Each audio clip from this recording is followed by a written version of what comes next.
But in the bullshit department, a businessman can't hold a candle to a clergyman. Because I got to tell you the truth, folks. I got to tell you the truth. When it comes to bullshit, big time, major league bullshit, you have to stand in awe of the all-time champion of false promises and exaggerated claims, religion. No contest. No contest. Religion easily has the greatest bullshit story ever told. Think about it. Religion has actually convinced people that there's an invisible man living in the sky who watches everything you do every minute of every day. And the invisible man has a special list of 10 things he does not want you to do. And if you do any of these 10 things, he has a special place full of fire and smoke and burning and torture and anguish where he will send you to live and suffer and burn and choke and scream and cry forever and ever till the end of time. But he loves you.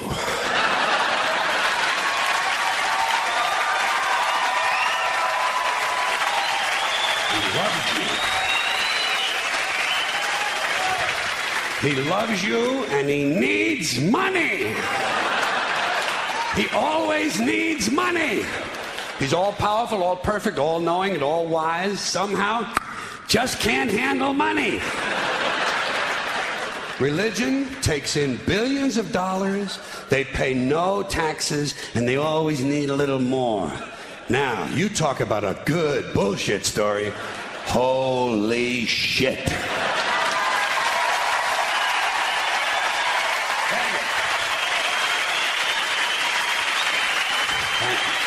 But, thank you very much. But I want you to know something. This is sincere. I want you to know, when it comes to believing in God, I really tried. I really tried. I tried to believe that there is a God who created each of us in his own image and likeness, loves us very much, and keeps a close eye on things.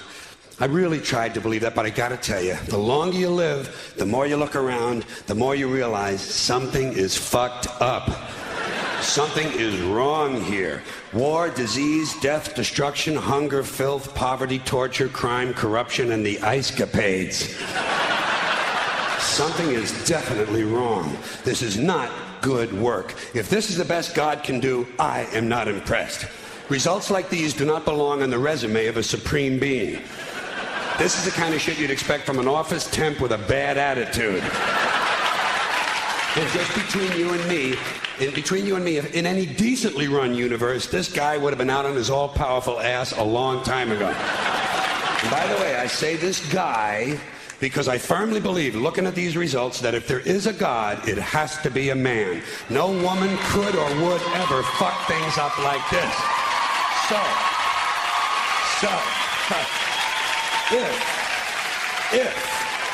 If there is a God, if there is, I think most reasonable people might agree that he's at least incompetent and maybe, just maybe, doesn't give a shit.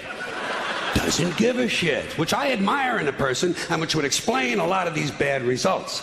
So rather than be just another mindless religious robot, mindlessly and aimlessly and blindly believing that all of this is in the hands of some spooky, incompetent father figure who doesn't give a shit, I decided to look around for something else to worship, something I could really count on. And immediately, I thought of the sun. Happened like that. Overnight, I became a sun worshiper. Well, not overnight. You can't see the sun at night. The first thing the next morning, I became a sun worshiper. Several reasons. First of all, I can see the sun, okay? Yeah. Unlike some other gods I could mention, I can actually see the sun. I'm big on that. If I can see something, I don't know, kind of helps the credibility along, you know? So every day I can see the sun as it gives me everything I need. Heat, light, food, flowers in the park, reflections on the lake, an occasional skin cancer, but hey, at least there are no crucifixions and we're not setting people on fire simply because they don't agree with us. Sun worship is fairly simple. There's no mystery, no miracles, no pageantry, no one asks for money, there are no songs to learn, and we don't have a special building where we all gather once a week to compare clothing. And the best thing about the sun, it never tells me I'm unworthy. Doesn't tell me I'm a bad person who needs to be saved. Hasn't said an unkind word. Treats me fine. So I worship the sun. But I don't pray to the sun. Know why? I wouldn't presume on our friendship. It's not polite. I've often thought people treat God rather rudely, don't you? Asking trillions and trillions of prayers every day, asking and pleading and begging for favors. Do this, give me that, I need a new car, I want a better job. And most of this praying takes place on Sunday, his day off. It's not nice, and it's no way to treat a friend. But people do pray, and they pray for a lot of different things. You know, your sister needs an operation on her crotch. Your brother was arrested for defecating in a mall. But most of all, you'd really like to fuck that hot little redhead down at the convenience store. You know, the one with the eye patch and the club foot, huh? Can you pray for that? I think you'd have to. And I say, fine, pray for anything you want. Pray for anything. But what about the divine plan? Remember that? The divine plan. Long time ago, God made a divine plan. Gave it a lot of thought, decided it was a good plan, put it into practice. And for billions and billions of years, the divine plan has been doing just fine. Now you come along and pray for something. Well, suppose the thing you want isn't in God's divine plan. What do you want him to do? Change his plan? Just for you? Doesn't it seem a little arrogant? It's a divine plan. What's the use of being God if every rundown schmuck with a $2 prayer book can come along and fuck up your plan?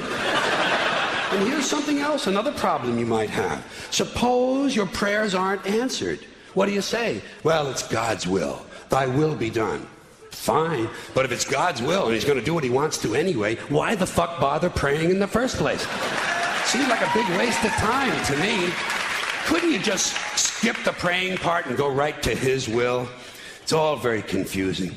So to get around a lot of this, I decided to worship the sun. But, as I said, I don't pray to the sun. You know who I pray to? Joe Pesci. Joe Pesci. Joe Pesci. Two reasons. First of all, I think he's a good actor, okay?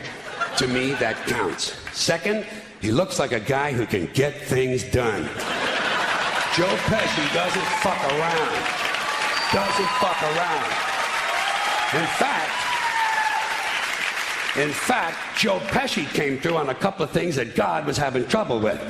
For years, I asked God to do something about my noisy neighbor with the barking dog. Joe Pesci straightened that cocksucker out with one visit. It's amazing what you can accomplish with a simple baseball bat. So I've been praying to Joe for about a year now. And I noticed something. I noticed that all the prayers I used to offer to God and all the prayers I now offer to Joe Pesci are being answered at about the same 50% rate. Half the time I get what I want, half the time I don't. Same as God, 50-50.